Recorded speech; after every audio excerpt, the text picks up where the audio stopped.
Move on to Umuahia. Created on the 27th of August 1991, Abia State is 34 years old as well today. In this special report, Afia TV's Deputy Chief Correspondent Emmanuel Nwazue takes a look at the state's developmental trajectory and the people's views. Take a look. Abia State came into being alongside 9 other states following the proclamation of the then military president, now retired General Ibrahim Babangida, on the 27th of August 1991. 34 years on, residents of different endeavors reflect on the journey so far, the trials, the setbacks, and the renewed sense of progress under the present administration. Even if we answer God's own state, there was nothing to show us that we are part of this country.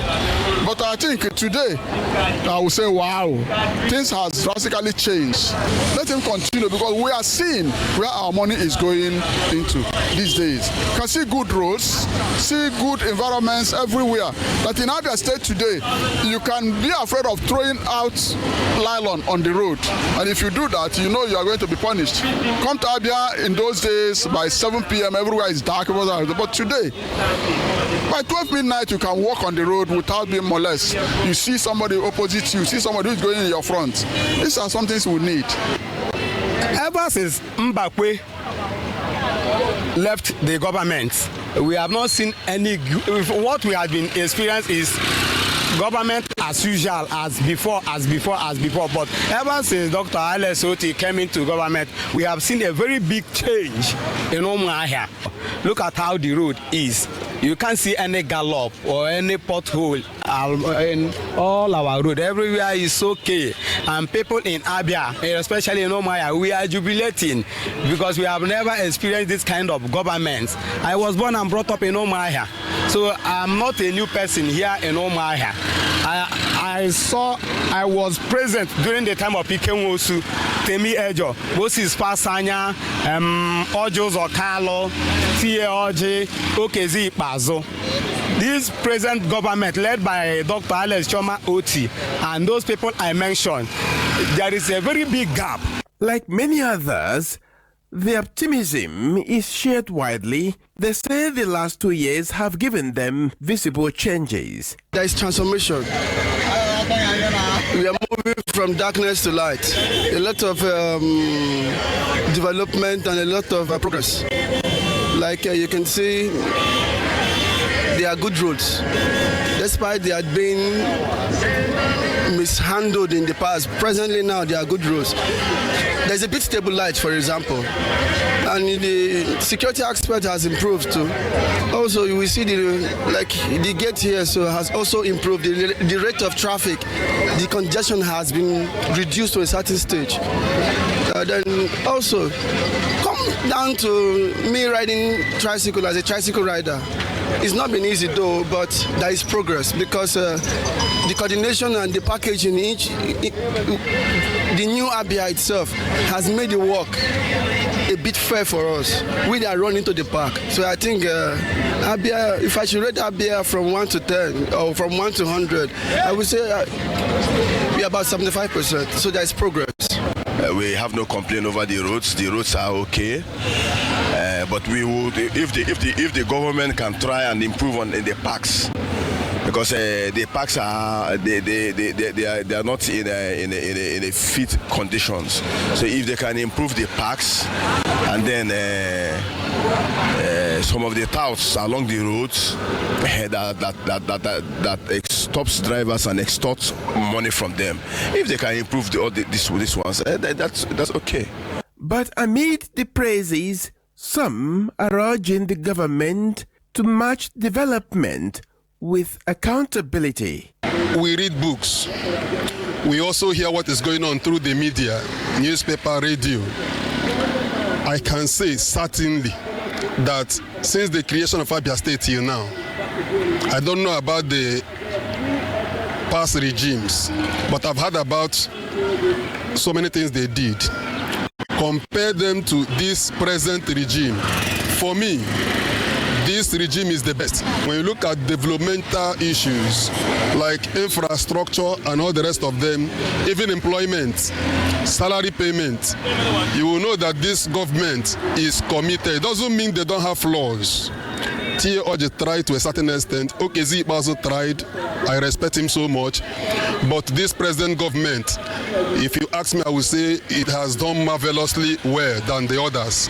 But there are areas the governor must pay attention to. The oppositions are criticizing, but you must open your ears to what they are saying, because some of the things they are saying is true. But he needs to pay more attention to criticisms. The area of accountability. Whatever you are spending, whatever you have said you have spent about schools, you are renovating and all the rest of the projects, be plain, tell people, give them estimate, tell them this is what we have done, this is how much we have spent, so that people can look into it and be able to tell you if you are doing well or not. The governor's special advisor on media and publicity, Ferdinand Ekoma, admits that it is not yet Uhuru, but that significant progress has been made. We can't claim to have gotten everything right, but the truth is this. If you run an opinion poll today, I am sure that 90% of Abians will tell you that there is a new dawn, a real new dawn in Abia State. That you now have a government that has prioritized the welfare of workers. That you now have a government that is committed to creating job opportunities in the most transparent way.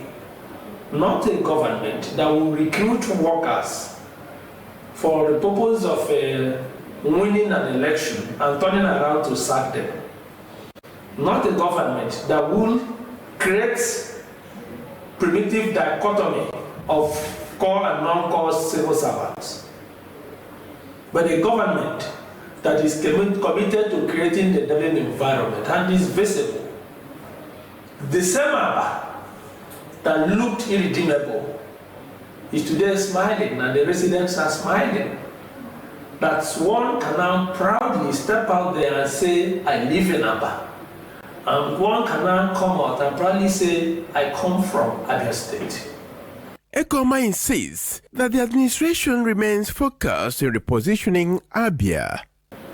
You now have a governor that is very intentional in investment in infrastructure, and a governor that is practicalizing his philosophy that investments go only to a place that a place that has been prepared for them. So, by all standards, we are now comfortable that Abia at 34 has taken off with speed and is headed the right direction. That Abia at 34 is positioned to competing with progressive states, with prosperous states in the Committee of States. So, with the tempo we've applied, we will no longer be dwelling on the failures of the past, on the challenges of the past. You know, like our people say that whenever a man wakes from his sleep, is his morning, this is a morning. So this is our morning, but those who have since woken up from their sleep, we are now the same pedestal, we're now competing with them, and we are committed to surpassing them. As Abia marks its 34th anniversary, the people's verdict seems clear. Progress is being made, but the journey to a fully reborn state has only just begun. In Umuahia, Emmanuel Nwazue reporting. Thank you, Emmanuel, for that story. Of course, big happy anniversary to Abia. I'm solidly representing Abia on set. Yes, then the local government area, Ugueke specifically. Let me beat my chance and say it. Ugu. Oh, maybe that's why I like you, Ugu. Uguye, Ugueke, and what else? Uguonyama. That's where you find us. All right, away from there now. Great one, Emmanuel, our Deputy Chief Correspondent representing from Umuahia, Abia State.